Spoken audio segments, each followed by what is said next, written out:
하나님 말씀 보도록 합니다. 요한복음 13장 21절에서 30절까지 말씀 보도록 합니다. 다 같이 한 목소리로 봉독합니다. 예수께서 이 말씀을 하시고 심령이 괴로워 증언하여 이르시되 내가 진실로 진실로 너희에게 이르노니 너희 중 하나가 나를 팔리라 하시니 제자들이 서로 보면 누구에게 대하여 말씀하시는지 의심하더라. 예수의 제자 중 하나 곧 그가 사랑하시는 자가 예수의 품에 의지하여 누웠는지라. 시몬 베드로가 머리짓을 하여 말하되 말씀하신 자가 누구인지 말하라 하니 그가 예수의 가슴에 그대로 의지하여 말하되 주여 누구니이까? 예수께서 대답하시되 내가 떡 한 조각을 적셔 다 주는 자가 그니라 하시고 그 한 조각을 적셔서 가롯 시몬의 아들 유다에게 주시니 조각을 받으려고 사탄이 그 속에 들어간지라. 이에 예수께서 유다에게 이르시되 내가 하는 일을 속히 하라 하시니 이 말씀을 무슨 뜻으로 하셨는지 그 앉은 자 중에 아는 자가 없고 어떤 이들은 유다가 돈꾀를 맡았으므로 명절에 우리가 쓸 물건을 사라 하시는지 혹은 가난한 자들에게 무엇을 주라 하시는 줄로 생각하더라. 유다가 그 조각을 받고 곧 나가니 밤이로라. 아멘.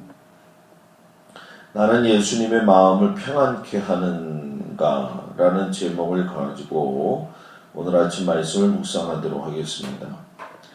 오늘 말씀 가운데 보면은 예수님의 마음이 그대로 표현되어지는 단어가 나오죠. 심령이 괴로웠다. 그런데 이 심령이 괴로운 것이 그 앞에 말씀을 보게 되니까 예수께서 이 말씀을 하시고 난 다음이다. 그럼 이 말씀이 무엇이냐? 어저께 우리가 읽은 말씀을 보니까 제자들의 발을 씻기신 이후에 하셨던 그런 말씀이죠. 그래서 참된 섬김에 대해서 말씀하셨고 내가 너희에게 본을 보인 것처럼 너희들도 서로 본을 보이라. 제자들의 발을 이렇게 씻기신 다음에 심령이 괴로워지셨다. 왜 그랬을까요? 이유를 설명하는데 너희 중에 하나가 나를 팔리라 하시는 이 말씀 때문에 그런 것이죠. 조금 전까지만 해도 이 손수 예수님의 손으로 발을 씻기셨어요. 자기가 스승인데도 불구하고 자기가 메시아인데도 불구하고 자기의 신분을 다 내려놓고 오직 하나님이 주시는 그 사랑의 마음을 가지고 섬기신다는 것보다도 더 높은 레벨의 진정한 사랑을 가지고 제자들에게 그 사랑 하나하나를 갖다가 베풀었다는 거예요. 내가 사랑하는 사람을 발을 씻겨준 적이 여러분들은 있는지 모르겠어요. 나의 손길이 닿는 그곳에 나의 사랑이 있는 것인데 예수님이 그 일을 마치자마자 너희들 중에 누군가가 나를 팔 것이라고 하는 그 마음이 너무 괴로우셔서 심령이 괴롭다. 이렇게 이야기를 해요. 그 주된 인물은 오늘 보게 되면 가룟 유다인데 가룟 유다 때문에 괴로워하셨다고 한다면 예수님의 12명의 제자들을 공평하게 사랑하셨는데도 불구하고 가룟 유다 때문에 괴로워하셨다면은 오늘 내가 예수를 믿을 때 나는 예수님에게 어떤 마음을 주고 있는 사람인가 이것을 살펴볼 수가 있는 얘기죠. 그냥 평범한 얘기로 보지 아니하고 다른 각도에서 우리가 보게 되는 겁니다. 근데 오늘 이 말씀 가운데 보면 예수님의 마음을 평안케 해야 되는 제자들이 첫 번째 보게 되면 서로 의심해요. 근데 여기서 우리가 생각해 봐야 될 건 서로 의심하지 말고 나를 바로 보는 훈련이 있어야지 예수님의 마음을 평안케 할 수가 있다라는 얘기입니다. 예수님의 이 이야기를 들은 제자들이 도저히 이해가 되지를 않는 거예요. 또 그리고 성경을 이렇게 자세히 보면 아시지만 제자들 자체가 예수님의 이런 심령의 괴로움의 마음을 심각하게 받아들이지 않는다는 거예요. 저는 이것이 더 속상하고 또 소중하다 이렇게 생각을 해요. 오늘날 교회를 바라보면서 또 성도들의 삶을 바라보면서 우리들이 어쩌면 예수님의 이야기를 매일 듣고 살고 있지만은 제자들이 그 말씀을 이해하지 못하고 있고 심각하게 받아들이지 못하고 있는 것처럼 우리들도 그런 신앙의 삶을 살고 있을 때가 많이 있다는 거예요. 여러분, 저는 예수를 믿으면서 예수 믿는 사람이 세상에서의 환난과 어려움을 이겨낼 수 있는 가장 큰 복된 비결은 결코 먹고 마심의 문제가 아니라 내가 예수를 누구인지 분명히 알게 될 적에 그 속에서의 먹고 마심의 문제와 또 사는 문제에 대한 환난과 모든 것들을 이긴다고 저는 믿습니다. 단순한 하나님을 믿는 것이 아니기 때문이죠. 그렇기 때문에 우리를 뒤돌아보는 이러한 선교의 말씀들은 결국 우리들의 삶을 뒤돌아보게 하고 하나님과의 관계를 다시금하고 재조명시키는 아주 중요한 역할이죠. 근데 우리는 뭔가 들으려고 하고 뭔가 축복의 말씀에만 익숙해져 있어요. 그런데 진정한 축복은 나를 바라볼 수 있고 내가 예수님을 기쁘게 할 수 있고 예수님 때문에 내가 기뻐할 수 있다고 한다면 그게 정말 축복의 말씀이 아니겠냐는 거예요. 제자들이 서로의 얼굴을 보았다고 얘기를 했어요. 그리고 예수님이 심령이 괴로워서 하시는 이 말씀이 어떤 특정한 사람에 대한 의심으로 발전을 하게 돼요. 여러분, 이거 되게 재밌는 겁니다. 한번 가만히 생각해 보세요. 성경을 들여다보고서. 예수님이 발로 다 씻기셨어요. 다 사랑해 주셨어요, 우리를요. 한 사람 한 사람 소중하게 생각하시고 한 사람 한 사람 발을 갖다가 심지어 자기를 파는 사람의 발까지도 씻어주셨다는 거예요. 근데 너희 중에 누가 날 팔 거야? 이 말씀 딱 끝나자마자 같은 한 사랑을 받았던 사람들이 서로에 대해서 의심하기 시작을 했다는 거예요. 예수님의 사랑을 받은 사람들이 제가 팔려고 그러나? 저 인간이 팔려고 하는 건가? 아니야, 제가 팔 거야. 이러하면서 서로에 대해서 의심을 가졌다고 이야기해야 돼요.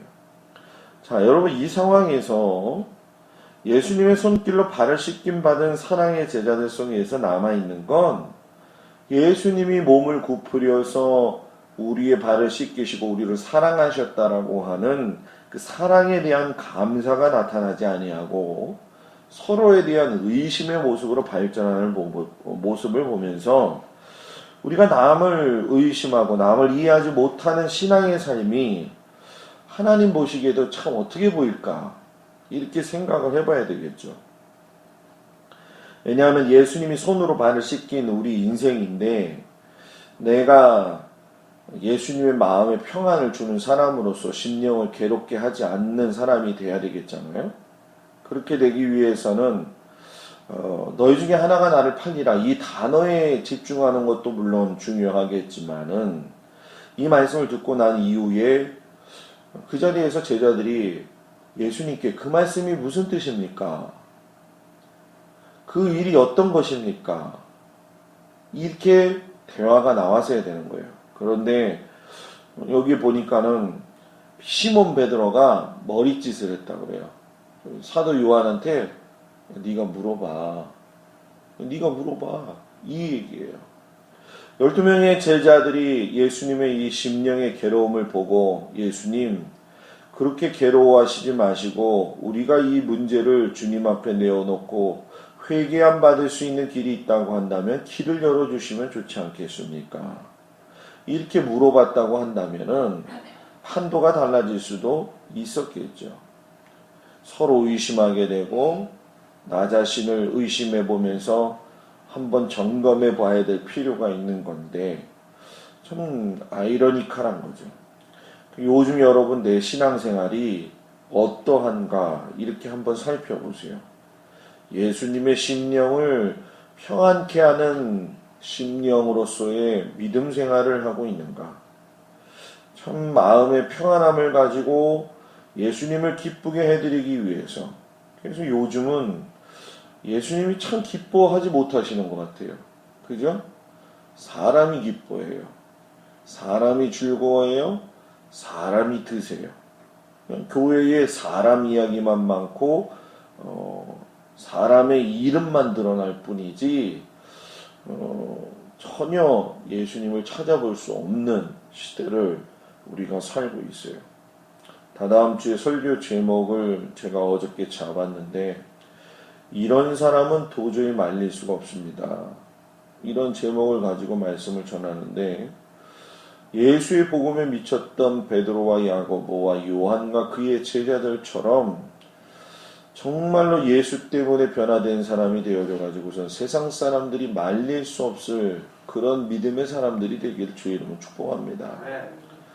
두 번째는 내가 예수님의 마음을 평안케 하는가? 그러면 내 마음 속에 무엇이 들어있는가를 살펴보아야 되지 않겠냐는 거예요. 요한이 예수님의 머리맡에 두루 누워서 예수님의 품에 의지해서 누워서 물어봤죠. 예수님 누구죠? 그 예수님이 말씀을 하셔요. 특별히 사랑을 하시긴 하셨나 봐요. 그러니까 예수님이 내가 이 떡 한 조각을 잘라서 적셔가지고 주는 자가 그니다 라고 이야기하세요. 왜 예수님이 이렇게 노골적인 행동을 하셨는가? 어떤 의미에서 본다고 한다면 사람 앞에 굉장히 무한을 줄 수 있는 이야기예요. 그죠? 누구예요 그 사람? 내가 떡 조각을 잘라서 묻혀갖고 주는 사람이야. 묻혀갖고 주는 사람의 입장에서는 가슴이 뭐예요? 섬뜩한 얘기입니다. 그죠? 벌써 주님이 알고 계셨네? 이거죠. 근데 저는 우리가 이 말씀을 보고 그렇게 생각하지 말고 한번 다시 생각해 보면 예수님이 유다에게 마지막 기회를 주신 거예요. 내가 너 이 떡 한 조각을 준 거는 네가 하고자 하는 일을 내가 안다라고 하는 거죠. 반응이 어떻게 나올런지는 모르시죠. 그런데 하나님의 벌써 그 운행 가운데서 움직여지고 있는 하나님의 계획은 벌써 가고 있습니다. 근데 중요한 건 뭐냐면 예수님의 말씀을 들을 때 유다의 마음에 그 반응하는 모습이 나오는데 사단이 그 속에 들어갔다라고 이야기를 해요. 그러니까 말씀이 탁 터지면서 사단이 그 속에 들어가서 탁 또아리를 쳤다는 거예요. 예수님이 너야, 그러니까 너가 하고 싶은 대로 해. 이 말씀을 탁 듣는 순간에 뭐예요? 말씀에 사탄이 그 속으로 파고 들어가서 그 마음을 사로잡았다는 거예요. 자, 오늘 우리가 어떤 일을 할 적에 야, 너 그거 네가 하고 싶은 일이니까 네가 해. 이런 말씀을 하실 수 있어요. 우리가 신앙생활을 자의적으로 못하든 아니든 우리가 흔히 지금 옆에서 보고 있는 여러 가지 사건들이 있지 않습니까? 그런 일들이 있을 때 교회를 사랑하고 목사를 사랑하고 그거 다 필요 없어요. 제일 중요한 게 뭐냐면 너가 이 일을 하고 싶을 때 해 라고 했을 적에 뭐가 들어가냐는 거예요. 내 마음속에. 주님 맞습니다. 제가 잘못했네요. 이 마음이 들어갈 거냐. 그냥 다짜고짜 일어나서 그냥 말씀을 하신 것도 소용이 없고 그냥 악이 바칠 대로 바쳐가지고 하는 사람이 있다는 거예요. 저는 이 말씀이 반응이 중요하다고 생각해요. 나와 더불어 먹고 마시는 자의 삶을 살 것이냐 아니면은 반응이 악하게 들어가서 회개하지 않냐고. 그러니까 오늘 우리가 신앙생활을 하면서 우리들 스스로가 주님 앞에 말씀을 들을 때에 제가 늘 여러분들한테 그런 얘기를 하잖아요. 주님, 이 말씀이 나의 생명이 되게 하시고 이 말씀을 내가 붙들고 살 수 있게 하시고 설교를 100번 듣는 게 뭔 소용이 있겠어요. 붙들지 않고 사는데 설교를 1000만 번 듣고 성경을 몇 독을 한들 뭔 소용이 있어요. 주님의 말씀을 붙들고 살질 않는데 주님의 말씀을 붙들고 살 적에 주님의 마음을 알 수가 있는 것이고 주님께서 원하시는 삶이 보이는 것이고 말씀을 들었을 때 분별이 생기지 않느냐는 거예요. 그런데 오늘 제자들이 보게 되면 세 가지 반응으로 나타나잖아요. 서로 의심했다. 그리고 죄가 또아리 쳤다. 근데 더 재미난 거는 가론여다가 그리고서 후다닥당 박았어요. 그런데 반응이 뭐냐? 이 말씀의 뜻이 도대체 앉아있는 사람들 중에 아는 자가 없고 또 어떤 자는 뭐예요? 유대가 동계를 맡았으니까는 명절이 됐으니까 뭐 살아갔나 보지. 분별을 하지 못해요. 여러분 오늘 이 시대도 똑같다고 저는 생각을 해요. 말씀을 들어도 우리 안에서 서로 의심하고 서로 아량을 베풀지 못하고 또 제가 또아리 치기도 하고 은혜보다도 회개보다는 우리들 스스로를 합당하게 여기려고 할 때가 많고 또 뭔 말씀을 하셨는지 뭐예요? 나는 모르겠어 하면서 분별을 하지 못하는 경우도 있다는 거예요. 저는 여러분들이 신앙의 삶을 살아갈 적에 이 마음 안에서 일어나고 있는 여러 가지 복잡한 일들이 주님의 은혜 안에서 다스림을 받기를 주의 이름으로 축복합니다. 이 마음이 하나님의 말씀으로 다스림을 받지 않으면 평안함이라고 하는 걸 누릴 수가 없어요. 내 안에 두려움이 생기고 내 안에 걱정거리가 생기는 건 이유가 뭘까요? 내 안에 주님에 대한 믿음, 평안함이 없기 때문이다. 폭포치는 속에서도 곤히 주무셨던 그 예수님의 얼굴을 한번 여러분들이 생각을 해보세요.